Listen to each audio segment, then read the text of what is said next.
بسم اللہ الرحمن الرحیم۔ السلام علیکم ناظرین، یا حضور نبی کریم علیہ الصلوۃ والسلام کی دعوت و تبلیغ کے سلسلے میں طائف کی جانب تشریف لے گئے تو آپ صلی اللہ علیہ وسلم کے ہمراہ حضرت زید بن حارثہ رضی اللہ تعالیٰ عنہ بھی تھے۔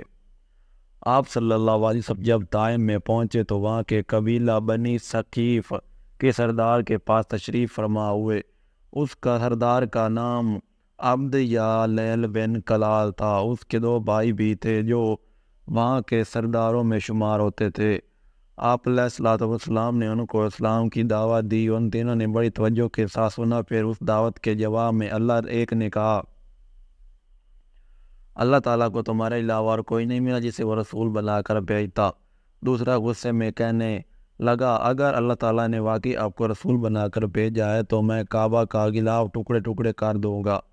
تیسرا اس سے بھی آگے بڑھ گیا اور انتہائی بے ادبی کے ساتھ کہنے لگا، رب کعبہ کی قسم، میں تجھ سے کبھی کلام نہیں کروں گا۔ اگر واقعی تو اللہ تعالیٰ کی طرف سے رسول بنا کر بھیجا گیا ہے جیسا کہ تو کہہ رہا ہے تو پھر اس لحاظ سے تو بہت ہی خطرناک آدمی ہے۔ اس بارے میں تجھ سے گفتگو کرنے اور تیرا جواب دینے میں خطرہ ہے، اور اگر تو اللہ پر جھوٹ باندھ رہا ہے تو پھر بھی مجھ پر لازم ہے کہ تجھ سے کلام نہ کروں۔ ان تینوں کی گفتگو سن کر حضور نبی رحمت علیہ الصلوۃ والسلام انتہائی رنجیدہ خاطر ہو کر وہاں سے اٹھے اور تشریف لے گئے۔ ابھی آپ صلی اللہ علیہ وسلم طائف کی وادی ہی میں تھے کہ ان تینوں نے وہاں کے بدماشوں، غلاموں اور بچوں کو ابھار کر پیچھے لگا دیا تاکہ وہ آپ علیہ الصلوۃ والسلام کو تنگ کریں اور تکلیف پہنچائیں۔ وہ اوباش اور ناسمجھ شور و غل کرتے اور گالیاں دیتے حضور صلی اللہ علیہ وسلم کے پیچھے چلتے رہے۔ پھر انہوں نے پتھر مارنا شروع کر دیے جن سے آپ کو بڑی تکلیف ہوئی۔ جب وہ بد نصیب حضور علیہ الصلوۃ والسلام کے پاس اقدس پر پتھر مارتے تو آپ تکلیف کی شدت سے زمین پر تشریف فرما ہو جاتے اور اپنے دست مبارک سے پائے اقدس کو اٹھام لیتے۔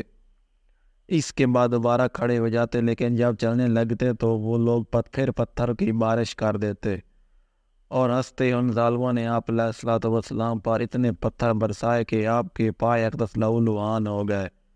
حضرت زید بن حارثہ رضی اللہ تعالیٰ عنہ نے جو اس سفر میں حضور کے امر کعب تھے، ڈھال کی طرح آپ صلی اللہ علیہ وسلم کے ہمراہ رہے۔ جدھر سے پتھر آتا وہ خود آگے ہو جاتے کہ کہیں پتھر حضور صلی اللہ علیہ وسلم کو نہ لگ جائے، مگر پتھروں کی تعداد اتنی زیادہ ہوتی کہ وہ اپنی کوشش میں کامیاب نہ ہو پاتے، مگر پھر بھی جتنی کوشش وہ کر سکتے تھے انہوں نے کی۔ بے شمار پتھر انہوں نے اپنے جسم پر وارق پر کھائے، یہاں تک کہ ان کا سر بھی پھٹ گیا اور خون بہہ نکلا، لیکن انہوں نے حضور صلی اللہ علیہ وسلم کا ساتھ نہیں چھوڑا۔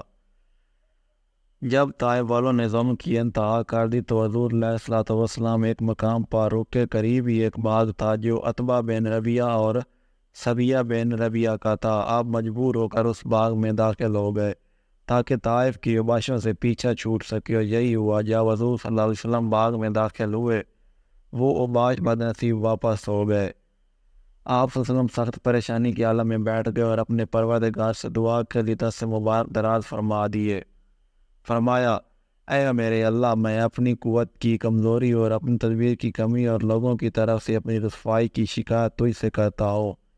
اے رحم کرنے والوں میں سب سے زیادہ رحم کرنے والے، تو نے مجھے ایسے دور والے دشمنوں کے سپرد کر دیا جو میری شکل دیکھتے ہی غصے میں آ جاتے ہیں۔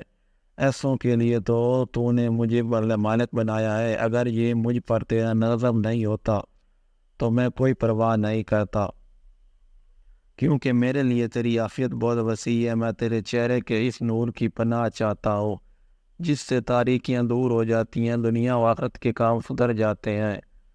اس بات سے کہ مجھ پر تیرا غضب نازل ہو یا مجھ پر تیری خفگی ہو، میں تیری ہی رضامندی کا طالب ہوا تھا کہ تو راضی ہو جائے اور تیرے سوا کسی کو کوئی قوت و طاقت نہ آئے۔